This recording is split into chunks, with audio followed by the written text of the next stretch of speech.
দয়া করে স্লোগান দিবেন না, একটু পরে নামাজ কথাটা একটু মনোযোগ দিয়ে শুনেন। কেউ কোনো স্লোগান দিয়ে না। সংগ্রামী সমাবেশ, আজকে জাতীয়তাবাদী কৃষক দলের ৪৪তম প্রতিষ্ঠা বার্ষিকী উপলক্ষে রাজবাড়ী জেলা কৃষক দল আয়োজিত আজকের এই চমৎকার সমাবেশ এবং র্যালি, এখানে উপস্থিত জেলা কৃষক দলের সংগ্রামী আহ্বায়ক সভাপতিত্ব করছেন আইবুর রহমান আয়ব এবং সদস্য সচিব সিরাজুল আলম চৌধুরী, আমাদের সাবেক ভিপি এবং মৃত্যুঞ্জয় নেতা। আরো উপস্থিত জেলা কৃষক দলের সিনিয়র যুগ্ম আহ্বায়ক আলম সহ অন্যান্য যুগ্ম আহ্বায়ক। আমি জানি প্রত্যেকেই অক্লান্ত পরিশ্রম করেছে আজকের এই কর্মসূচি। আমাদের যুগ্ম আহ্বায়ক বৃন্দ সবাইকে, থানা থেকে যারা এসছেন সবাইকে কৃষক দল কেন্দ্রীয় কমিটির পক্ষ থেকে, কৃষিবিদ হাসান জাফির তুহিন এবং আমার পক্ষ থেকে আন্তরিক শুভেচ্ছা অভিনন্দন।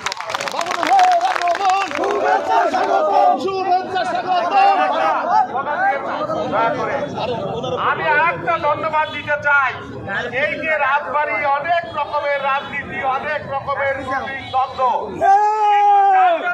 কৃষক দল, এই যে আয়ুব, এই যে সিরাজ, তারা এক এবং ঐক্যবদ্ধ আছে। আরেকটা ধন্যবাদ আমরা দিতে চাই, কৃষক দলে আমাদের কোনো গ্রুপিং নাই। কৃষক দল চলে তারেক রহমানের নির্দেশে এবং শহীদুল ইসলাম বাবুদের তত্ত্বাবধানে। আমি আমার নেতৃবৃন্দকে বলতে চাই, আপনাদেরও বলে যাই, দয়া করে কৃষক দল নিয়ে কেউ কোনো গ্রুপিং, কোনো টানাটানি করবেন না। আপনারা কে কি করবেন আমরা জানি না, কিন্তু কৃষক দলকে কেউ বিভক্ত করবার চেষ্টা করবেন না, আমরা সেটা মেনে নেব না। আর একটি কথা, আমরা জাতীয়তাবাদী কৃষক দল করি।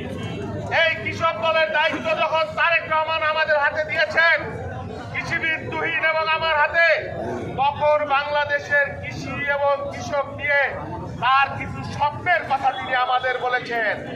তার সেই স্বপ্ন বাস্তবায়ন করবার জন্য আমরা জাতীয়তাবাদী কৃষক দল বাংলাদেশের ৪,৫০০ ইউনিয়নে আমরা কাজ করছি।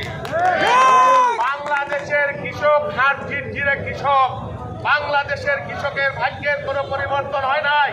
বিগত ১৫ বছর কৃষক তার উৎপাদিত পণ্যের মূল্য পায় না। কৃষক কৃষি উৎপাদনের যে সামগ্রী চড়া মূল্যে বছর বছর দাম বৃদ্ধি করা হয়।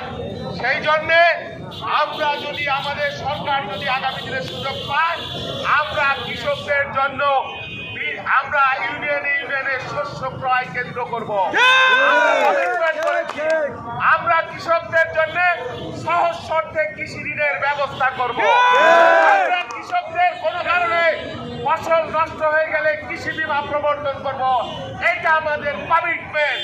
এবং বাংলাদেশের কৃষকদেরকে চাঁদাবাদ মুক্ত অবস্থায় তাদের উৎপাদিত পণ্যের যাতে তারা ন্যায্য মূল্য পায়, সেই জন্য প্রত্যেকটা ইউনিয়নে ক্রয় কেন্দ্র করা হবে।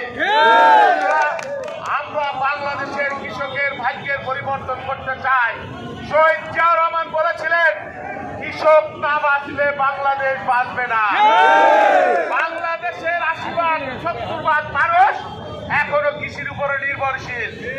বাংলাদেশের কৃষক উৎপাদন না করলে বাংলাদেশের অর্থনীতি চলে না, লুটপাট চলে না, উন্নয়ন চলে না এবং সরকারি কর্মচারীদের বেতন হয় না।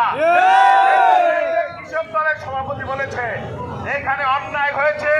সারের ডিলার, কৃষি বীজ এবং সরকারি কৃষকদের জন্য যে সমস্ত বরাদ্দ আছে তার ন্যায্য বরাদ্দ করতে হবে।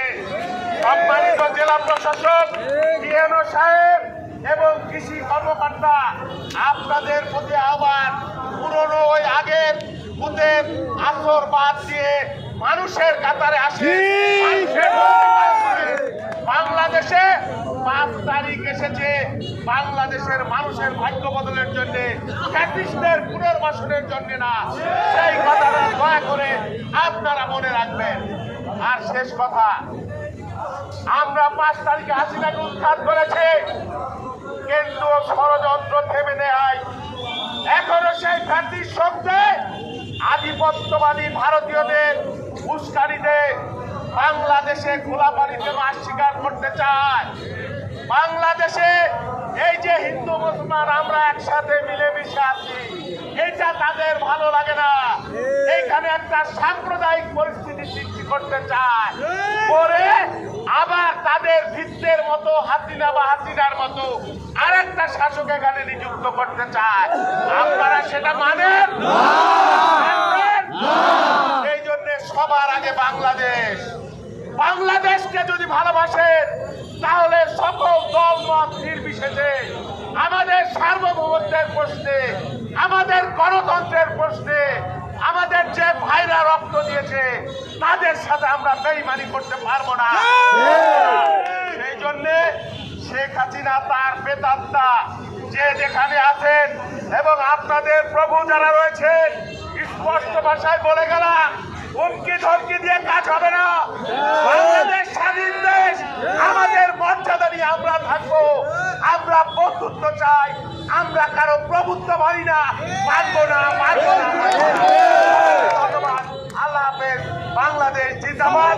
আজকে এই সমাবেশ এখানে সমাপ্ত ঘোষণা করছি। সবাইকে ধন্যবাদ।